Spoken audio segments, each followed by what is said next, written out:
It's another edition of KY Sports Jelly. That's right. Don't put it on your toast. Beautiful day out here in Kentucky. The moisture in the air is off the charts. I don't know what the dew point is, but somewhere around 4:30. You go outside and swim if you really wanted to. Before we begin in to the programs, thesis, the main points, the yada yada yada. Big shout out to Mark Pope. And I'll let you have it over losing some of them recruits. And apparently, some of them dudes ain't even going to be eligible to play next year. So, for St. John's to swoop in and grab a dude out from, just pull the old rug right out from underneath your hillbilly feet. And then to have that happen, oh no. You mean he's not eligible this year? Now, I've been one of your hardest critics, Mark, and I know there was something fishy going on last year, allegedly.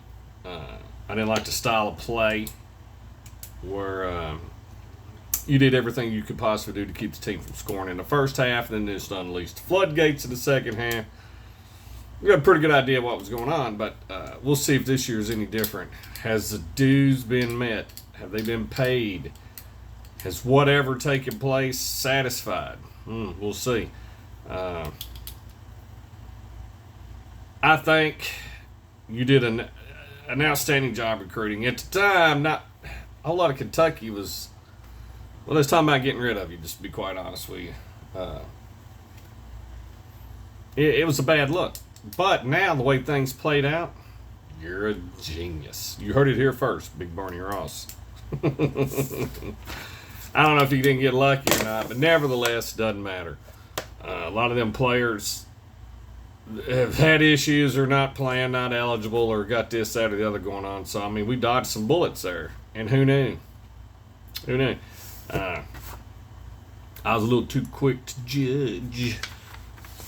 But I admit it when I'm wrong. So, moving on. I'm going to go over Texas A&M. They're our third game on the schedule. The Associated Press had them ranked 8th at the end of last year. This year, they're top 5 SEC.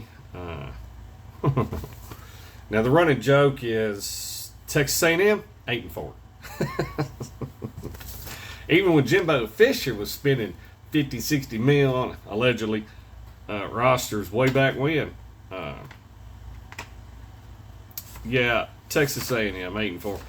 That's just been a running joke, but we'll get into that. We'll get into their schedule here. I'm happy. But here's the thing. This whole state has done lost its mind. Oh, we're going to beat Bama. We're going to do this. We're going to do that. We got this. We got that. Look, folks, we're ranked 58th nationally for a reason. All right. We're 15th in the SEC. And that's an argument. Who's worse, us or Arkansas?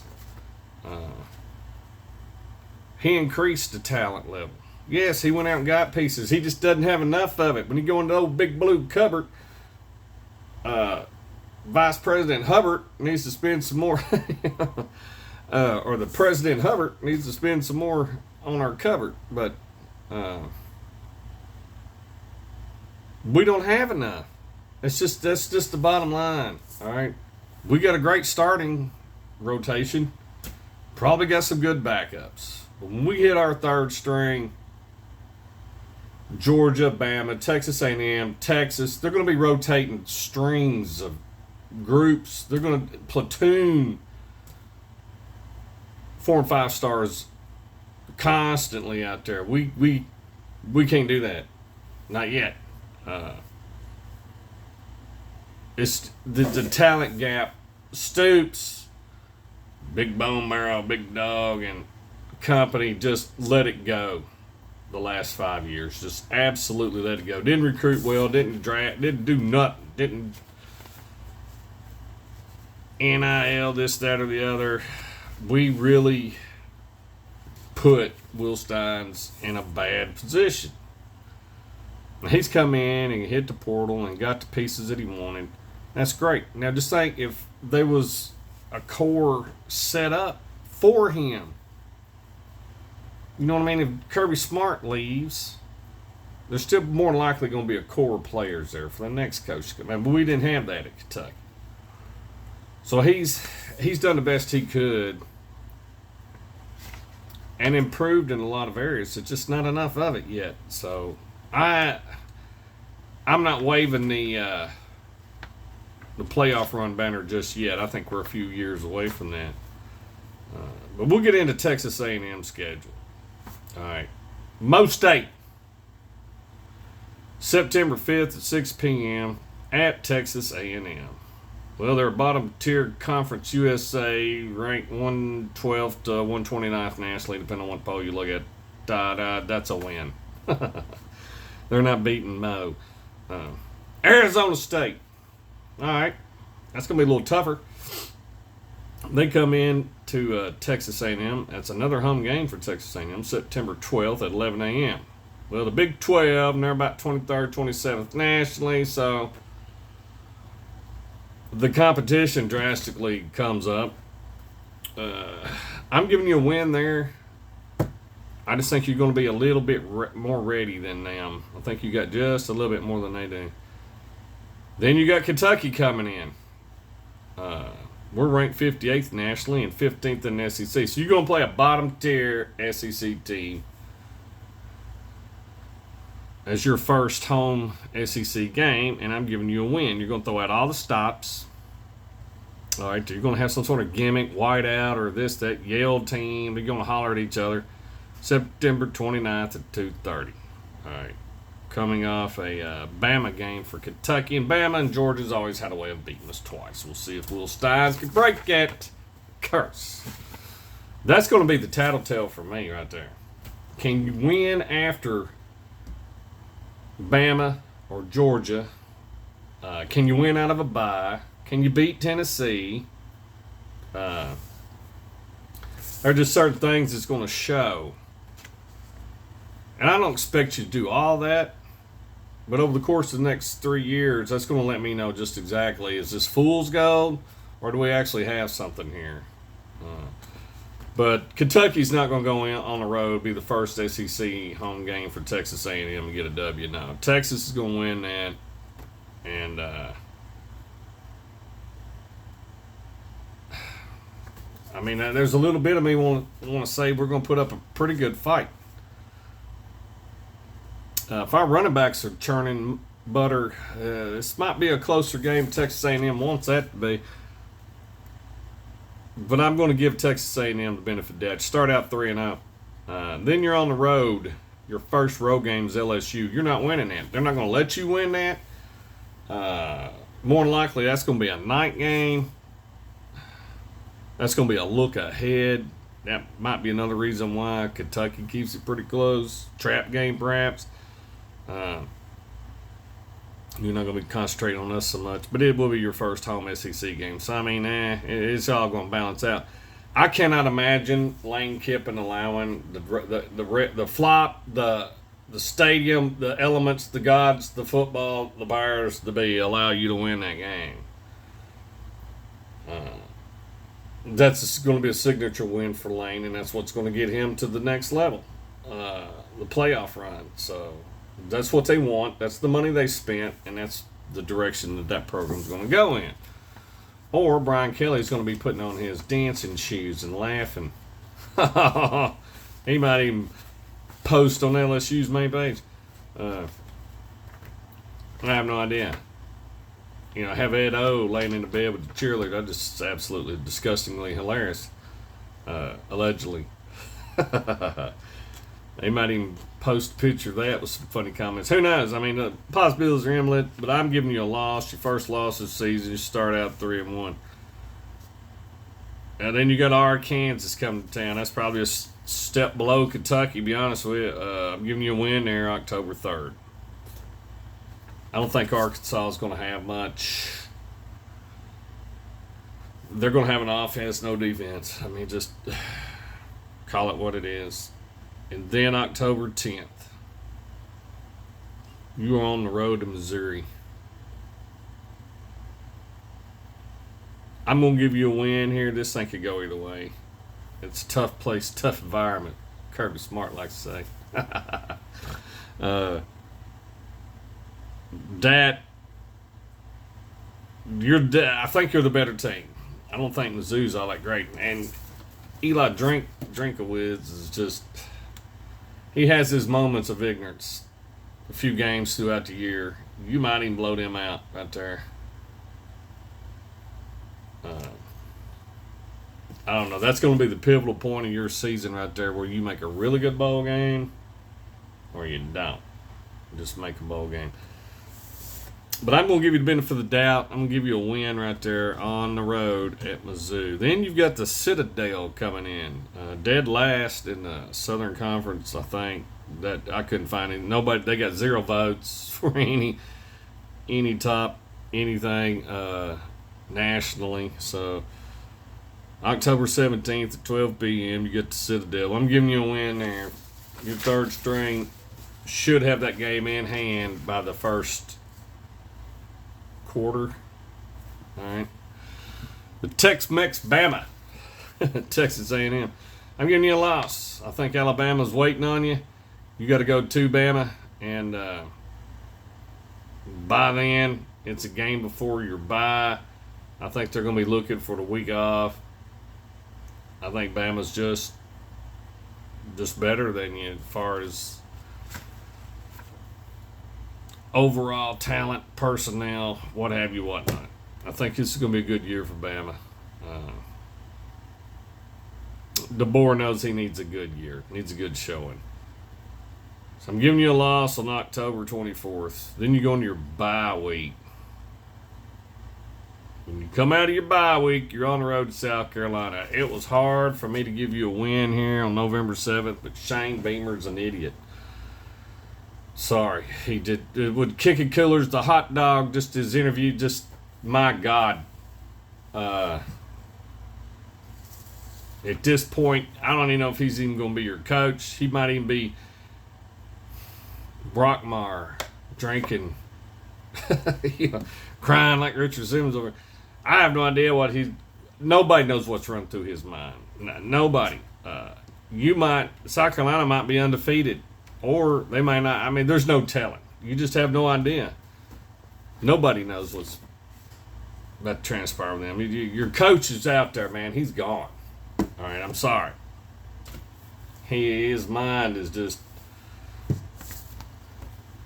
It's wow. He's guaranteed, all right, make it to the CFPs this year. So that pretty much tells me they're going to do right the opposite of that. But nevertheless, he guaranteed it. Guaranteed it. I'm giving you a win there. I think you get healed up, get back to the basics of life. I think you learn a lot from the Bama game, and you take it out on South Carolina on November 7th. And besides that, South Carolina has just like the November flu, don't they? They just lose in November every year. My God. Then you got Tennessee coming to town. Now, if you were on the road at Tennessee, you ain't beating Tennessee. But since you got them at home, you can holler at them. November 14th. That was a tough game to pick, but I picked you to edge out Tennessee. I'll give you a win there.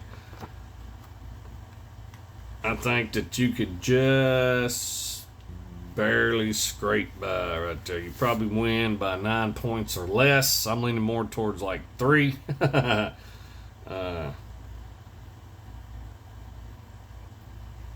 Like I said, if it was up Knoxville, I just can't. I wouldn't pick you to win that. But I'm picking you to win it, but then it's home. And then you're back on the road the following week, November 21st. Texas A&M's at Oklahoma. I've been to Oklahoma. It's okay. Geronimo. Best thing about Oklahoma is Lawton, the Golden Dragon. You ever go to Lawton, stop in there and experience that?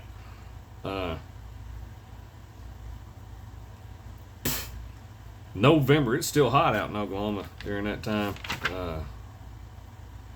It ought to be a good, fast game. But are you going to look ahead to the next week where you play Texas? I don't think so. I think you're on the road, and that'll keep you concentrated enough to beat Oklahoma and get you ready to come back home, settle in, and you got Texas coming in. So I'm gonna go. You win against Tennessee, you lose to Oklahoma, and you lose to Texas. I think that's the route I'm gonna go. I think you finish up with 2 losses. It's hot, it's fast and furious. If that Oklahoma game was in Texas, I'd probably split that with you. Give you a win there and a loss the next week. Yet you're not beating Texas. Texas is paid for a CFP run this year. They just bought the pot, so they've got more everywhere. And I imagine by the end of the year, they're going to take everything they can and go the next mile to win the SEC and put themselves in position to get buys and this, that, or the other for, I don't know. They're going to enhance their trophy room, looks like, this year.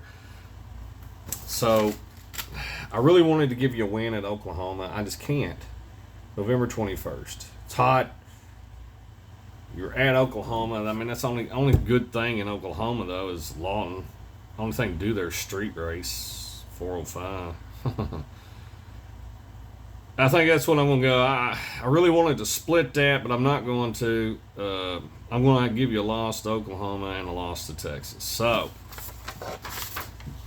you're going to lose to LSU, Bama, Oklahoma, and Texas. 4 big teams up there, 4 big premiers. I'm giving you a win over Missouri, South Carolina, and Tennessee.